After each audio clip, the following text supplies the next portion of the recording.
ओम शांति। 25 दिसंबर 2023 की मधुर महावाक्य।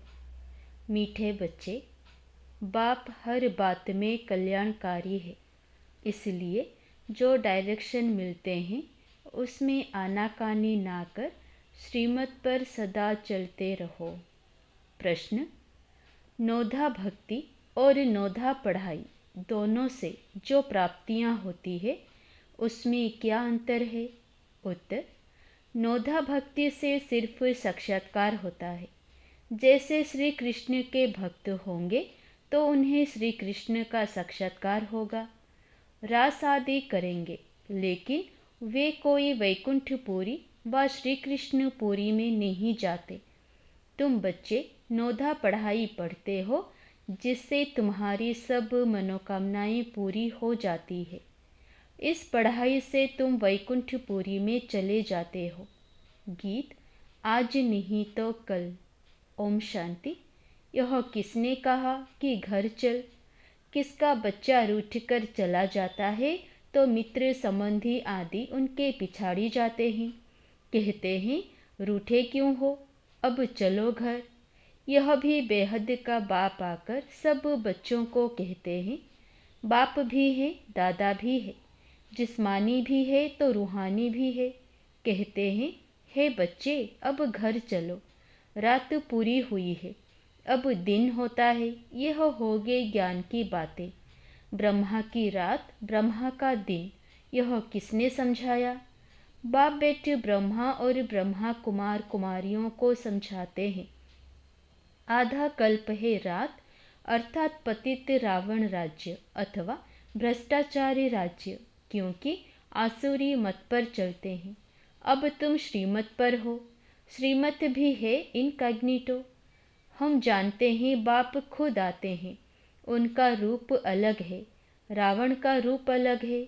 उनको 5 विकार रूपी रावण कहा जाता है। अभी रावण राज्य खलास होगा, फिर ईश्वरीय राज्य होगा। राम राज्य कहते हैं ना, सीता के राम को नहीं जपते हैं। माला में राम राम जपते हैं ना, वह परमात्मा को याद करते हैं जो सर्व का सद्गति दाता है, उनको ही जपते रहते हैं। राम माना गॉड। माला जब जपते हैं तो कभी कोई व्यक्ति को याद नहीं करेंगे, उनकी बुद्धि में दूसरा कोई आएगा नहीं। वह परमात्मा को याद करते हैं जो सर्व का सद्गति दाता है, उनको ही जपते रहते हैं। राम माना गॉड। माला जब जपते हैं तो कभी कोई व्यक्ति को याद नहीं करेंगे, उनकी बुद्धि में दूसरा कोई आएगा नहीं।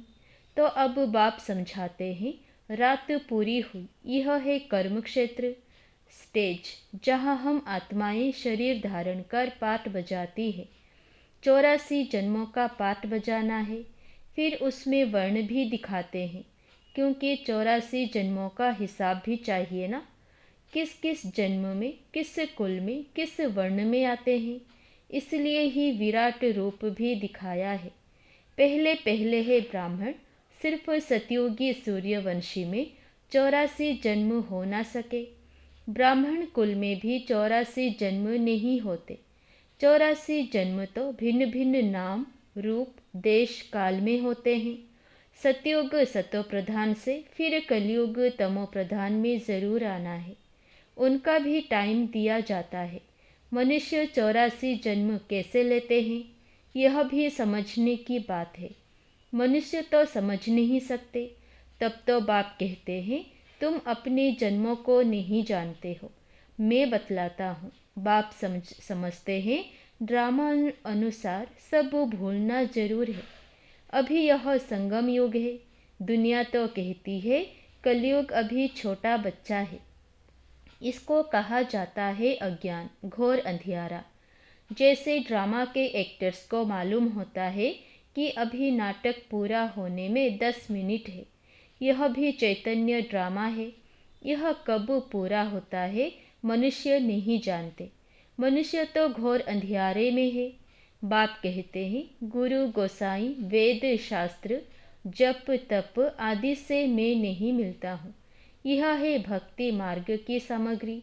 मैं तो अपने समय पर आता हूँ, जब रात से दिन बनाना है अथवा अनेक धर्मों का विनाश कर एक धर्म की स्थापना करनी है। जब सृष्टि चक्र पूरा हो तब तो मैं स्वर्ग की स्थापना करूं। झट बादशाही शुरू होती है। तुम जानते हो, हम फिर कोई राजाओं के पास जन्म लेते हैं, फिर आहिस्ते आहिस्ते नई दुनिया बन जाती है। सब कुछ नया बनाना पड़ता है। बाबा ने समझाया है, आत्मा में पढ़ाई के संस्कार व कर्म के संस्कार रहते हैं। अब तुम बच्चों को आत्म अभिमानी बनना चाहिए। मनुष्य है सब देह अभिमानी। जब आत्म अभिमानी बने तब परमात्मा को याद कर सके। पहले पहले है आत्म अभिमानी बनने की बात। कहते भी सब हैं कि हम जीव आत्मा है। यह भी कहते हैं आत्मा अविनाशी है, यह शरीर विनाशी है। आत्मा एक शरीर छोड़ दूसरा लेती है, इतना भी कहते हैं, परंतु इस पर चलते नहीं।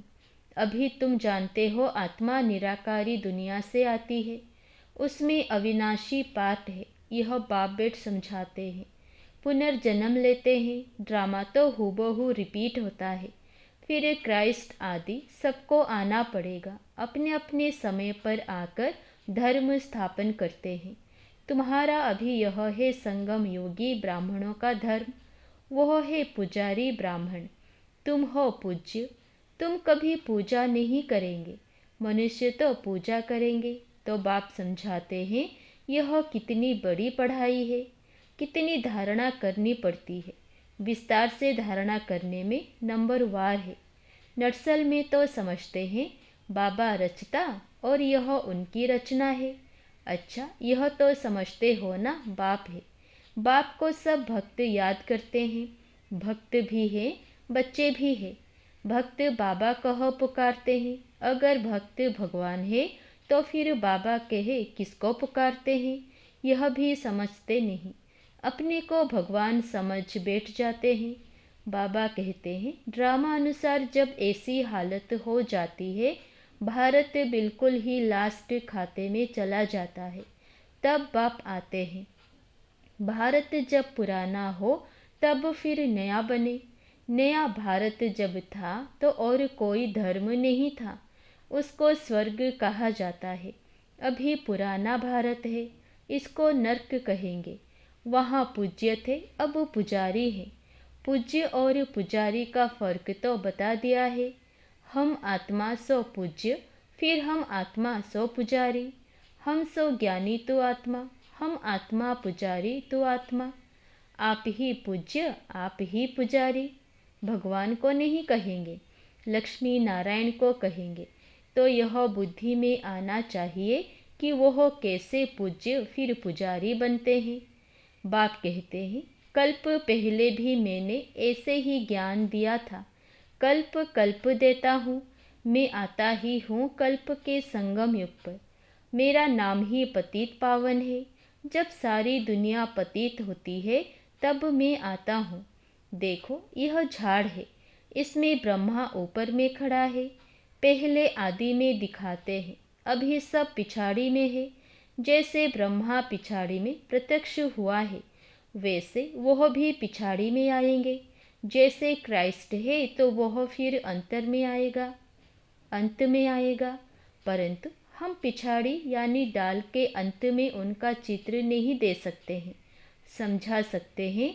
जैसे यह देवी देवता धर्म की स्थापना करने वाला प्रजापिता ब्रह्मा है, अभी झाड़ की एंड व अंत में खड़ा है। क्राइस्ट भी क्रिश्चियन धर्म का प्रजापिता है ना। जैसे यह प्रजापिता ब्रह्मा, वैसे वो प्रजापिता क्राइस्ट, प्रजापिता बुद्ध, यह सब धर्म की स्थापना करने वाले हैं। सन्यासियों का शंकराचार्य, उनको भी पिता कहेंगे। वह गुरु कहते हैं, कहेंगे हमारा गुरु शंकराचार्य था। तो यह जो डाल के आदि में खड़े हैं, यह फिर जन्म लेते लेते अंत में आते हैं। अभी सब तमो प्रधान स्टेज में है, यह भी आकर समझेंगे। पिछाड़ी में सलाम करने आएंगे ज़रूर।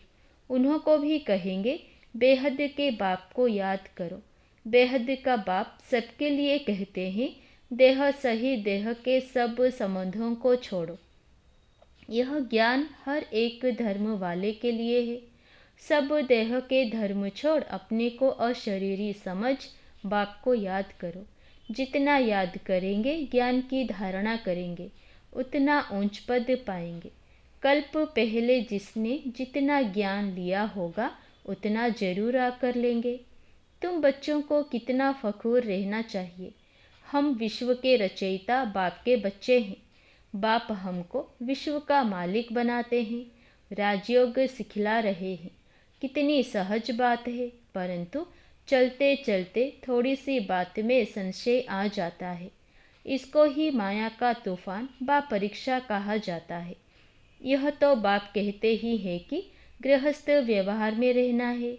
सबको घर बार छुड़ा दूं तो सब यहाँ बैठ जाएं। व्यवहार में भी पास करना है, फिर समय पर सर्विस में लग जाएंगे। जिन्होंने धंधे आदि को छोड़ा है उन्हों को फिर सर्विस में लगाते हैं तो कोई बिगड़ पड़ते हैं। कोई तो समझते हैं श्रीमत में कल्याण है, श्रीमत पर जरूर चलना ही है। डायरेक्शन मिला, उसमें फिर आनाकानी नहीं करनी चाहिए। बाप हर बात में कल्याणकारी है। माया बड़ी चंचल है। बहुत हैं जो समझते हैं ऐसे रहने से तो कोई धंधा आदि करे, कोई समझते हैं शादी करे। बुद्धि चक्र खाती रहती है, फिर पढ़ाई को छोड़ देते हैं। कोई तो बाप से गारंटी करते हैं हम श्रीमत पर जरूर चलेंगे। वह है आसुरी मत, यह है ईश्वरीय मत। आसुरी मत पर चलने से बहुत कड़ी सजाएं खाते हैं। उन्होंने फिर गरुड़ पुराण में डराने की रोचक बातें लिख दी है, जिससे जास्ती पाप ना करे, परंतु फिर भी सुधरते थोड़े ही है। यह सब बाप समझाते हैं। ज्ञान का सागर कोई मनुष्य नहीं हो सकता। ज्ञान का सागर नॉलेजफुल बाप समझा रहे हैं। जो समझते हैं वह फिर समझाते हैं, कहते हैं यह ठीक बात है, हम फिर आएंगे। बस प्रदर्शनी से बाहर निकले और खलास। हाँ, कोई 2-3 भी निकले तो भी अच्छा है। प्रजा तो बहुत बनती रहती है। वर्षा पाने लायक कोई मुश्किल निकलते हैं। राजा रानी के 1-2 बच्चे होंगे, उनको राजकुल का कहेंगे। प्रजा तो कितनी ढेर होती है। प्रजा तो झट बनती है, राजाएं थोड़े ही बनते हैं। 16,108 त्रेता के अंत में जाकर बनते हैं। प्रजा तो करोड़ों की अंदाज में होगी। यह समझने की बड़ी विशाल बुद्धि चाहिए। हम परलौकिक बाप से वर्षा ले रहे हैं। बाप का फरमान है, मुझे याद करो और वर्षे को याद करो। मनमना भव और मध्याजी भव। स्वर्ग है विष्णुपुरी और यह रावणपुरी। शांति धाम, सुख धाम और दुख धाम, यह बाप समझाते हैं। बाप को याद करने से अंतमति सोगति हो जाएगी। भक्ति मार्ग में समझो श्री कृष्ण को याद करते हैं, परंतु ऐसे नहीं कि श्री कृष्ण पुरी में पहुंच जाएंगे। नहीं, करके श्री कृष्ण पुरी में जाकर ध्यान में रास आदि करके लौटेंगे। वह है नौधा भक्ति का प्रभाव, जिससे उनको साक्षात्कार हो जाता है, मनोकामना पूरी होती है। बाकी सतयुग तो सतयुग है, वहाँ जाने लिए फिर नौधा पढ़ाई चाहिए। नौधा भक्ति नहीं, पढ़ते रहो, मुरली जरूर पढ़नी चाहिए। सेंटर में जरूर जाना है, नहीं तो मुरली लेकर घर में जरूर पढ़ो।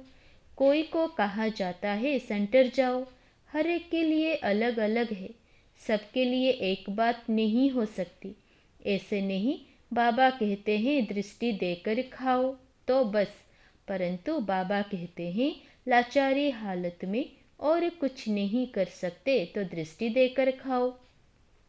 बाकी सबके लिए थोड़े ही बाबा कहेंगे। जैसे बाबा कोई को कहते हैं बाइस्कोप में भले जाओ, परंतु यह सबके लिए नहीं है। कोई के साथ जाना पड़ता है तो उन्हें भी नॉलेज देनी है। यह हद का नाटक है, यह बेहद का नाटक है, तो सर्विस करनी पड़े। ऐसे नहीं सिर्फ देखने के लिए जाना है, शमशान में भी जाकर सर्विस करना है। अच्छा, मीठे मीठे सिकिलधे बच्चों प्रति माता पिता बाप दादा का याद प्यार और गुड मॉर्निंग। रूहानी बाप की रूहानी बच्चों को नमस्ते। धारणा के लिए मुख्य सार। पहला, बाप की हर बात में कल्याण है। यह समझ निश्चय बुद्धि होकर चलना है, कभी भी संशय में नहीं आना है, श्रीमत को यथार्थ रीति समझना है। दूसरा, आत्म अभिमानी रहने का अभ्यास करना है। ड्रामा में हर एक्टर का अनादि पार्ट है, इसलिए साक्षी हो देखने का अभ्यास करना है। वरदान, सदा सेफ्टी की लकीर के अंदर परमात्मा छत्र छाया का अनुभव करने वाले माया जीत भव। सदा सेफ्टी की लकीर के अंदर परमात्मा छत्र छाया का अनुभव करने वाले माया जीत भव। बाप और आप, यही सेफ्टी की लकीर है। यह लकीर ही परमात्मा छत्र छाया है। जो इस छत्र छाया की लकीर के अंदर है, उसके पास माया आने की हिम्मत भी नहीं रख सकती। फिर मेहनत क्या होती, रुकावट क्या होती, विघ्न क्या होता? इन शब्दों से अविद्या हो जाएगी। सदा सेफ रहेंगे, बाप की दिल में समाये रहेंगे। यही सबसे सहज और तीव्र गति में जाने का व मायाजीत बनने का पुरुषार्थ है। स्लोगन, दिव्य गुणों के सर्व अलंकारों से सजे सजाए रहो तो अहंकार आ नहीं सकता। दिव्य गुणों के सर्व अलंकारों से सजे सजाए रहो तो अहंकार आ नहीं सकता। अच्छा, ओम शांति।